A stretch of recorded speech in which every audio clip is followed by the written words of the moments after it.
కానీ వాళ్ళు ఏం మాట్లాడతాడు? ముఖ్యమంత్రి నీవు గల్లీ స్థాయి నాయకుడు అనేది మళ్ళీ ఒకసారి రుజువు చేసుకున్నావు. నిజమే, మాకు రాదా భాష?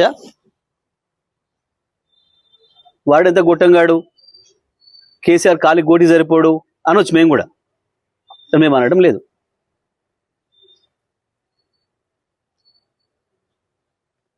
నువ్వు రండవు, నువ్వు కొజ్జవని కూడా అనొచ్చు, మేము అనడం లేదు. మాకు విజ్ఞత ఉంది. నీకు కేవలం అది ఒక్క భాష వచ్చు కావచ్చు, మాకు అన్ని భాషలు వచ్చు, అన్ని పద్ధతుల్లో మాట్లాడవచ్చు.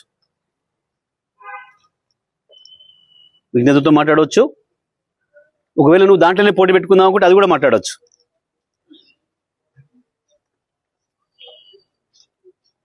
ఎందుకు వస్తుంది?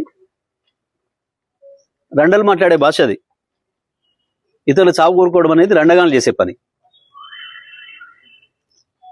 కొట్టాడేటోడు చేసే పని కాదు.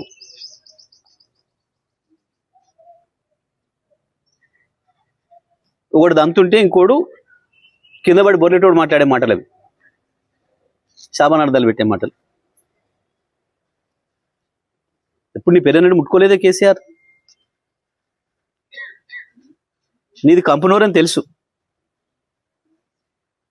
నీది మురికాలో కంటే అధ్వానమైన నూరని సంగతి కూడా తెలుసు. నువ్వు కేసీఆర్ స్థాయి కాదు, ఆ విషయం మొదలు గుర్తుపెట్టుకోను. ఏదో తంతే పొరపడ్డాడన్న సామెతతోని అది నిజమైన పద్ధతుల్లో వచ్చి కాసేపటికి ఆ పదవిలో పడి ఉండొచ్చు నువ్వు, కానీ నీది ఆ స్థాయి కాదని మరోసారి నిరూపించుకున్నావు. ముఖ్యమంత్రి